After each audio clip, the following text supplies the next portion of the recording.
সদ্য কলকাতায় এসেছি, সম্পূর্ণটাই অচেনা। অচেনা শহর, অচেনা মানুষজন, অচেনা রাস্তাঘাট। ছোট্ট শহর গুয়াহাটি থেকে কালচারাল সিটি অফ ইন্ডিয়া কলকাতাতে আসা, অনেকটা স্বপ্ন, অনেক আশা নিয়ে। নিজেদের একটি ফ্ল্যাটে একাই থাকতাম। একদিন রাত্রেবেলা হঠাৎ রেডিওতে এক অদ্ভুত গলার আওয়াজ, মুগ্ধ হয়ে গেলাম। পরে জেনেছিলাম ওটা কোনো প্রাইভেট এফএম চ্যানেল। আসলে ছোট শহরের মানুষ, অত জানতাম না সেই সময়। তার অনেক পরে জেনেছিলাম মানুষটির নাম আর পদবি। ধীরে ধীরে বন্ধুত্ব হয়ে উঠল আমাদের। বেশ কয়েকটা কাজ করার সুযোগ হলো একসাথে, আর সুযোগ হলো অনেকটা শেখার। আজকে আমার অতিথি আরজে রাজা। আমার মনে হয় না আরজে রাজার কোনো ইন্ট্রোডাকশনের দরকার আছে, কারণ প্রত্যেকে রেডিওর মাধ্যমে আরজে রাজার সাথে ভীষণভাবে পরিচিত। আমার অত্যন্ত কাছের এবং প্রিয় বন্ধু, যার প্রেমে আমি আজও বোধ। ও চলে এসছে বোধ হয়। Welcome welcome welcome. অন্তত মামা করছে কি রেসিপি আজকে? সেই রেসিপি দেখো, আমি তো সেই লোভে আসি, আরো অনেক কিছু আছে, তবু মানে সব হবে, সব হবে। চন্দ্রিমার রান্নাটা ভোলা যায় বলো?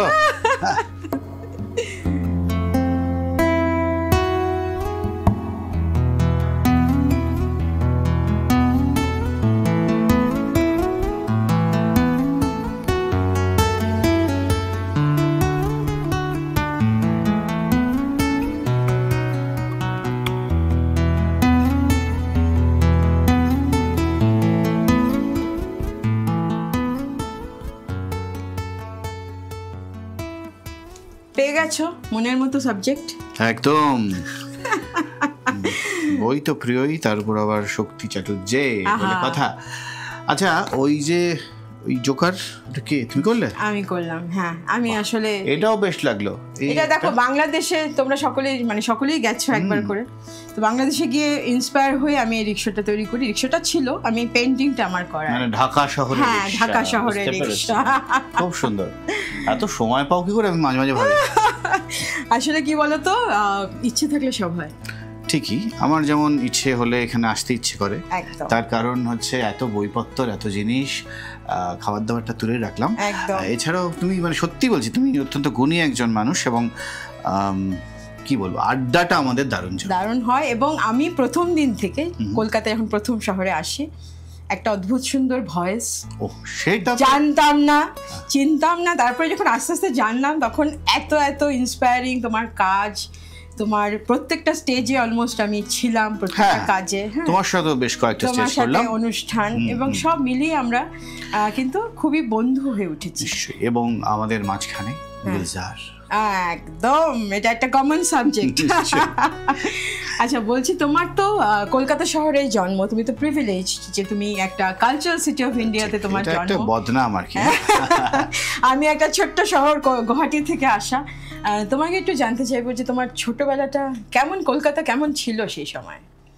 কলকাতা কেমন ছিল? কলকাতা আছে কলকাতাতেই, বদল তো হয়েছে, সব আমরাও বদলেছি, শহর বদলেছে, তবে ইমোশনটা বোধহয় একই আছে, আমি যতটুকু ফিল করি। আর দেখো, ভালো মানুষ তখনও ছিল, এখনও আছে। এখন বলতে পারো অনেক মানুষজন বেড়েছে, একটু সংস্কৃতির, আরও অনেক সংস্কৃতি এসে একসঙ্গে হয়েছে। আমরা যেটা চিরকাল বলে এসেছি, কলকাতা কিন্তু নানান রকম সংস্কৃতির একটা মেলবন্ধন। তো আমরা যদি শুধু এভাবে ভাবি যে না, আগে এত লোক ছিল না, কিংবা এত ভাষাভাষী ছিল না, আমার মনে হয় সেইভাবে ভাবলে কলকাতা বদলেছে। কিন্তু আমি মনে করি যে এমন অনেক অনেক অনেক ভালো উদাহরণ এখনও দিতে পারি কলকাতা শহরে, যা কিন্তু সত্যি আমাদের সারা বিশ্বের কাছে কলকাতা সেই রকমভাবেই আছে। বাহ, খুব ভালো লাগলো। আর যেটা আমি জানি, রাজার প্রোগ্রাম, রাজার এফএম এসব বাদ দিয়ে রাজা খুব ভালো রান্না করতে পারে, এটা কি ঠিক? ভালো রান্না করতে পারি মানে with help of social media. অর্থাৎ দেখে দেখে ভিডিও দেখে দেখে আমি মাঝে মাঝে রান্না করি। আসলে সেটা আমার কিছুটা ঠেকে শেখা, যেহেতু আমার বাড়িতে আমি একা থাকি, তাই জন্য আমি রান্না, এবার ধরো আমি সবচেয়ে যেটা আমি বলবো, নিজের জন্য রান্না করাটা না মানুষ জানে না। মানুষ সবসময় রান্না করে অন্যর জন্যে। এবার নিজে আমার একটা সন্ধ্যেবেলা রান্না করতে ইচ্ছে করছে, আমি নিজে খাবো বলে, বড়জন আমার এক বন্ধুকে খাবো বলে, এটার মধ্যে কিন্তু একটা দারুণ আনন্দ আছে। আমি যেটা করে থাকি, একদম তুমি যেটা করে থাকো শুনুন, সেটা কিন্তু ঠিক ওই কি বলবো লাউ চচ্চড়ি এটা নয়। মানে হয়তো আমি একটু অন্যরকম কিছু রান্না ভালোবাসি, যেগুলো একটু অফবিট, একটু অন্যরকম। আবার হ্যাঁ, মাছও রান্না করতে পারি, মাংস রান্না করতে পারি, এবং আমার ফেভারিট হাঁসের ডিম রান্না করতে পারি। আহা, লাভলি, মানে একদম প্রপার বাঙালি বলতে যাবো। একদম একদম, নিশ্চয়ই।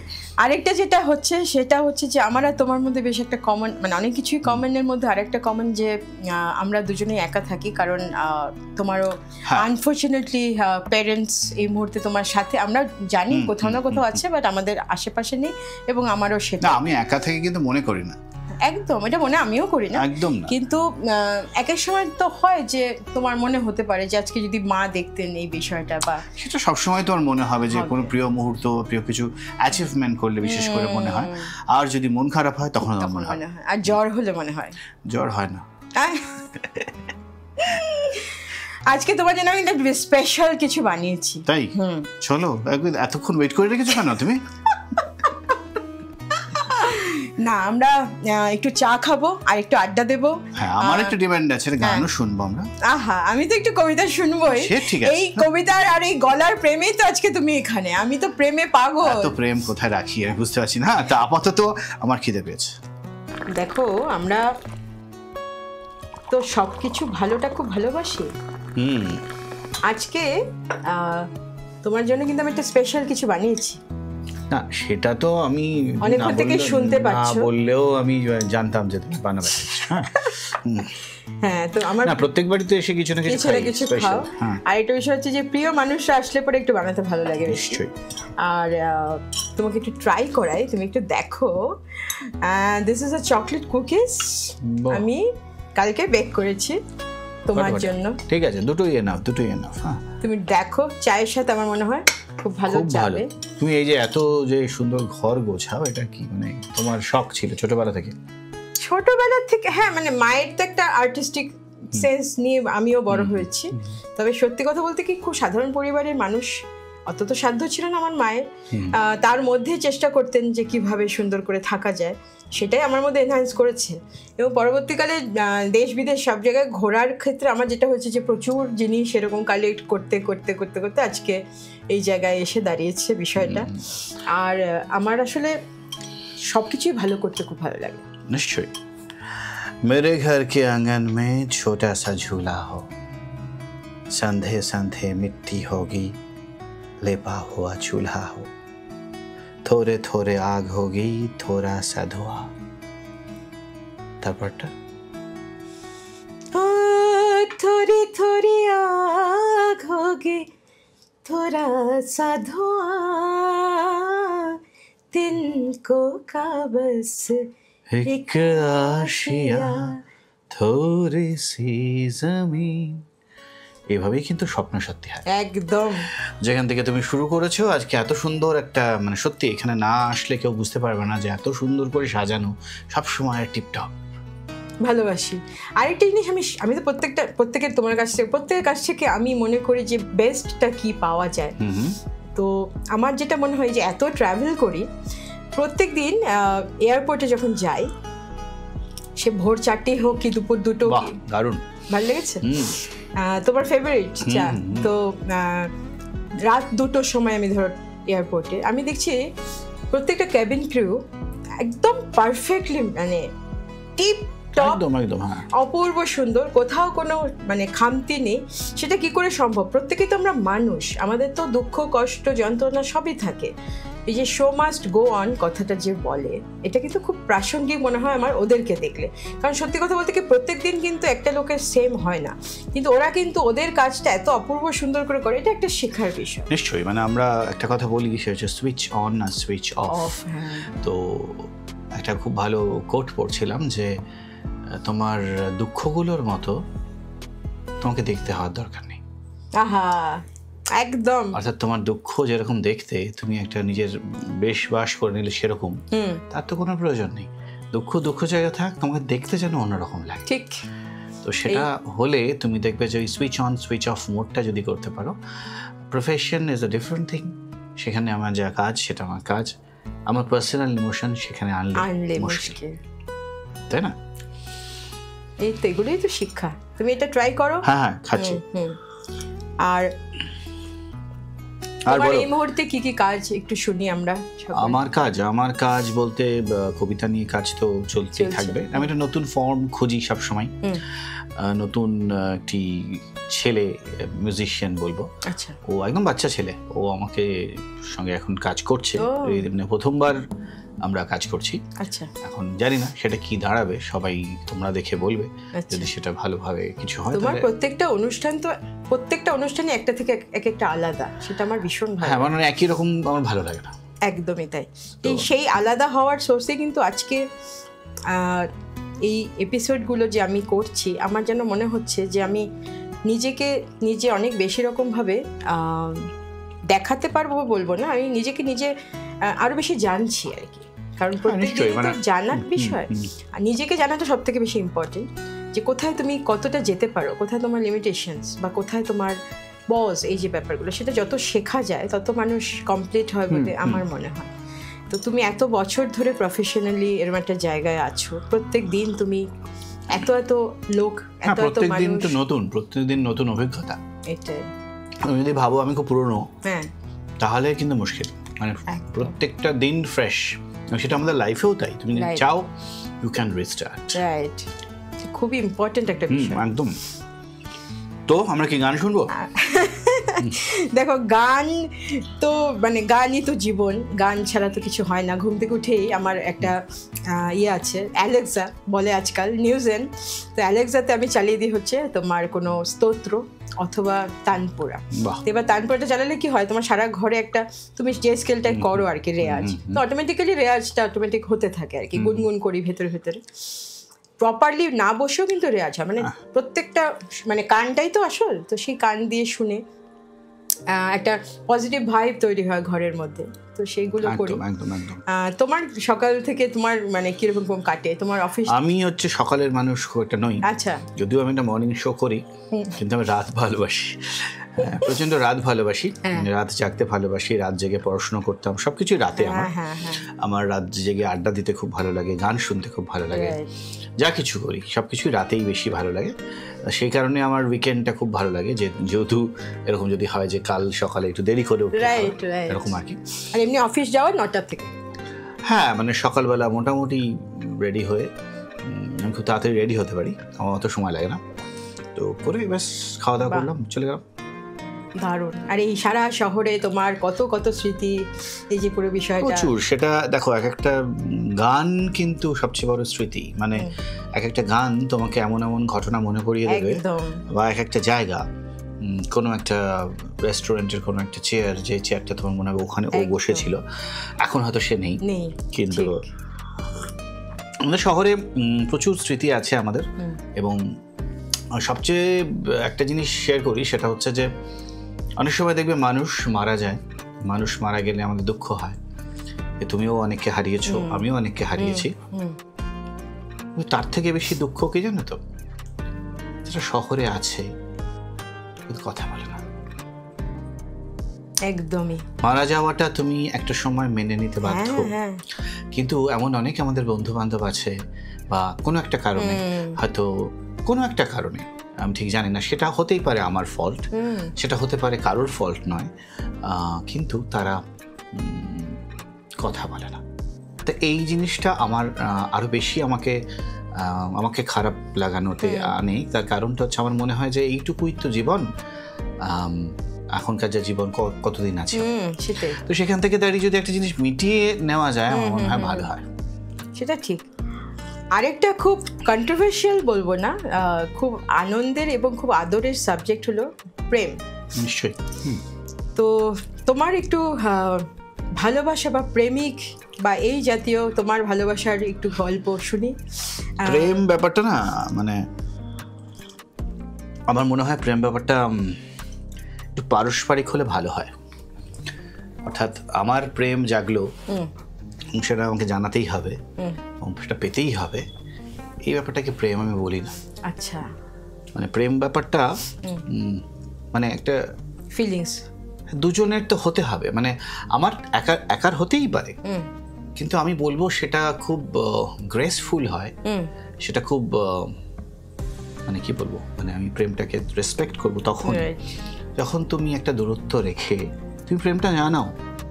এমন হতে পারে হয়তো সেই প্রেমটা আমি অ্যাকসেপ্ট করতে পারছি না কোনো কারণে, কিন্তু তা বলে আমি তোমায় ডিসরেসপেক্ট করছি না অ্যাজ এ পার্সন, কিন্তু আমি দেখেছি যখন সেই ঘাড়ে পড়ার একটা জায়গা চলে আসে না, তখন কোথাও একটা ডিসরেসপেক্ট চলে আসে। আমার মনে হয় প্রত্যেকটা প্রেমিক মানুষের রেসপেক্টফুল হওয়া উচিত তার প্রেমটা নিয়ে, এবং তার প্রেমের জন্য অন্য কেউ বিপদে না পড়ে, অন্য কেউ যাতে মানে সে একটা মানে আমার দেখো একজন কাউকে না বলতে কিন্তু খারাপই লাগে, কিন্তু এটা তো সম্ভব না যে আমি 15 জনকে হ্যাঁ বলবো, একদমই তাই, কিন্তু সেটা না সে বুঝতে চায় না বা বুঝতে পারে না, তখন হয় খুব মুশকিল। ঠিক আছে, এবার সেইখানে দাঁড়িয়ে আমার মনে হয় যে আমার খারাপ লাগে, কিন্তু তারা না বুঝলে আরো খারাপ লাগে, এটুকু আমি বলতে পারি। প্রেম সম্পর্কে অভিজ্ঞতা নানান রকম, তবে তোমার তো ডেইলি লোকে প্রেমে পড়ে, সেগুলোকে কি প্রেম বলে আমি জানি না, আমি তো মানে তোমার প্রেমে পাগল, সেটা ঠিক আছে, সেটা বন্ধুত্ব। হ্যাঁ, বন্ধুত্ব কিন্তু এক ধরনের প্রেম, একদমই তাই। কিন্তু আর বন্ধুত্বের কিন্তু সবাই যদি বলে বন্ধুত্বের সীমানা আছে, প্রেমের সীমানা নেই, আমি ভুল বলবো। ভুল হচ্ছে বন্ধুত্বেরই সীমানা আসলে নেই, ঠিক। প্রেমের সীমানা নিশ্চয়ই আছে। তোমার বাংলাদেশে একজন বন্ধু হতে পারে, তোমার ইউএসএ তে একজন বন্ধু, তাছাড়া বন্ধু গিয়ে কোনো কিছু জিজ্ঞেস করতে পারে, হ্যাঁ যে কোনো কিছু জিজ্ঞেস করছে, কিন্তু মানে আমার মনে হয় না যে, কিন্তু প্রেম মানে যখনই একটা জীবনে প্রেম চলে আসে, মানে আমি দেখেছি সে বা তারা কোথাও একটা মনে করে যে এই জগৎটা আলাদা হয়ে গেল, বাকি জগৎটা যেন আলাদা। তা যদি হয় তাহলে আমি বলবো যে প্রেম তো আসলে তোমায় কনফাইন করে ফেলছে, তা তো হওয়ার কথা, প্রেম তো ওয়াইজ করে, হওয়া তো কথা ছিল না। তোমার যদি প্রেম আসার জন্যে বাকি সব সম্পর্ক নিভে যায় বা মুছে যায়, সে কেমন প্রেম? কিন্তু সেটাই হয় না। আমি সেই প্রেমটাকে খুব একটা আমি জানি না, তারা ভালো থাকুক, কিন্তু আমি তখন তাদের থেকে একটু দূরত্বে যেতে চাই। বুঝতে পেরেছি, মানে তোমার সময় হলে তুমি কথা বলবে, যেহেতু তুমি এখন সংসারী কিংবা তুমি একটা কোনো সম্পর্কে আছো, এটা কেন? এটা তো একটা অন্য সম্পর্ককে অসম্মান করে। ঠিক কথা। মানে বন্ধুটা কি সম্পর্ক নয়? একদমই। আমার মনে হয় এনাফ সম্পর্ক, আমি মনে করি। আমার তো হ্যাঁ, বন্ধুই তো আসলে, মানে ইনফ্যাক্ট আমার মনে হয় প্রেমিক প্রেমিকা তো আগে বন্ধু হতে হবে। না, সেটা তো তারা আছে, তারা তাদের জগৎ গড়ে নিয়েছে, তোমাদের প্রাইভেসিতে আমি নেই, তোমরা তোমাদের মতো সুন্দর জীবন কাটাও, কিন্তু তা বলে তুমি যেমন করে তোমার অন্য সম্পর্কগুলোকে রেখেছিলে, তারা কোথায় গেল? এতদিন থেকে তো ছিল। ঠিক, এটা আমার মনে হয় একটু গুরুত্বপূর্ণ এখনকার দিনে দাঁড়িয়ে। হ্যাঁ, এবং এটা বেশি হয় বলে আমি একটা জিনিস বলেছিলাম অনেকদিন আগে, বলি আবার রিপিট করি, যবে থেকে টক টাইম উঠে গেল তবে থেকে ডিভোর্স শুরু হয়েছে। এত কথা ভালো নয় প্রেমে। যত বেশি তুমি ওই আমি তুমি করছে মানুষ, তুমি দেখবে ডিভোর্স বেড়ে গেছে। আর যখন তুমি সবাইকে নিয়ে বাঁচতে শিখবে, তখন সেও মানিয়ে নেবে তাকে একটা বড় সংসারে। তুমি আগেই তাকে বোঝাচ্ছ তোমার সংসার করতে হবে না। Very true. এবার তুমি তুমি করতে করতে কত কথা বলবে, তুমি 2 বছর 3 বছর পর বোর হয়ে যাচ্ছে, এবং ডিভোর্স একদম। কিন্তু যেই তুমি তাকে একটা বৃহত্তর অ্যাঙ্গেলে আনবে, যে আমার এই বন্ধু বান্ধব, চলো সবাই মিলে আড্ডা দিই, সেটা কিন্তু লোকে করছে না। এটা আমার মত। এটা আমারও কিছুটা সেরকম। আমার যেটা মনে হয় যেন সোশ্যাল মিডিয়া আসার পরে সব সম্পর্কগুলোই কেমন একটা হয়ে গেল, চোখের সামনে দেখলাম। তোমাকে যদি সবকিছুই সোশ্যাল মিডিয়াতে জানাতে হয়, যে তাহলে তো একটু মুশকিল, আমি এটাই বলবো। কারণ তোমার লাইফের কিছু জিনিস তো তোমার, যেমন কিছু সম্পর্ক, যেমন কিছু প্রাইভেট মোমেন্টস, সেগুলো থাক। আমার মনে হয় হ্যাঁ, আমরা সোশ্যাল মিডিয়াকে সোশ্যাল মিডিয়ার মতো করে ব্যবহার করি। সোশ্যাল মিডিয়া খারাপ নয়, অনেক ভালো মানুষের সঙ্গে কিন্তু এখানে আলাপ, একদম, তাই না? আমার তো তাই মনে হয়। তোমার সাথে কথা বলে আমার এত ভালো লাগে, শুধু মনে হয় শুনে যাই। না, তো আজকে আমি প্রপারলি কিছু শুনি আমরা। কি শুনতে চাও বলো? যেহেতু আমি মানুষ রাজা একরকম, এবং আমার সেই কান, সেই ইমোশন সেটা আরেক রকম। তো আজকে আমি আরেকটু কিছু শুনি। আচ্ছা বেশ, তাহলে তোমাকে অনুবাদ শোনাই, গুলজারের অনুবাদ। হ্যাঁ, গুলজারের অনুবাদ। এবং পীযূষ লিখেছে, তুমি তোমার সঙ্গে আমি অনুষ্ঠানেও এটা পড়েছিলাম। সেরকম পীযূষ আমার বন্ধু, পীযূষই অনুবাদ করে, তো আমার খুব প্রিয়। সেরকমই একটা ভীষণ প্রিয় একটা শায়রি বলবো, সেখান থেকে অনুবাদ। তো তারপরে গানটা তুমি চুজ করে নিও। একদম। আমি একটু একটু করে ভুলে যাচ্ছি তোমাকে, আমি একটু একটু করে ভুলে যাচ্ছি তোমাকে। ঝাপসা হয়ে যাচ্ছে স্মৃতিতে এখন তোমার ছবি, বদলে যাচ্ছে সকাল সন্ধ্যে সেই রুটিন, যেখানে তোমার সঙ্গে দেখা হওয়ার জন্য নির্দিষ্ট সময় রাখা ছিল। তোমার চিঠি যখন আসতো নিয়মিত, তোমার গলার আওয়াজের সুরও আমার মনে থাকতো। কাগজের উপর রেখে তোমার গলার আওয়াজ আমি চেয়েছিলাম আলপিন গেঁথে রেখে দিতে, যেভাবে প্রজাপতির পাখা কেউ কেউ রেখে দেয় অ্যালবামে। তোমার কথা বলে আমি দেখতাম মুগ্ধ হয়ে, তুমি ওয়াও বললে তোমার ঠোঁট ছুঁয়ে অক্ষরগুলো গোল হয়ে ঘুরতে ঘুরতে মিলিয়ে যেত হাওয়ায়, যেভাবে যত্ন করে রাখা সিগারেটের ধোয়ার রিং মিলিয়ে যায় মহাশূন্যে। অনেকদিন হয়ে গেল দেখিনি তোমায়, চিঠিও পাইনি অনেক দিন হয়ে গেল সত্যি, তোমার কথার বৃষ্টিতে ভেজেনি আমি। মনে আছে একদিন আমার টেবিলের উপর বসে সিগারেটের প্যাকেটে ছোট্ট একটা চারা গাছে স্কেচ করেছিলে তুমি। একবার এসে দেখো, গাছটায় এখন ফুল ধরেছে।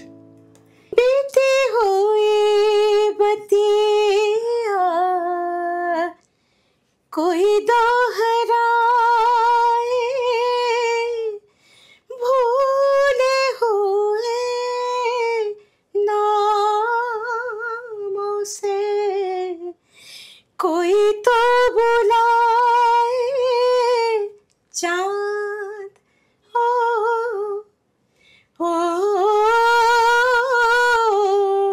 चाँद की बिंदी वाली रतिया, जागी हुई अखियों में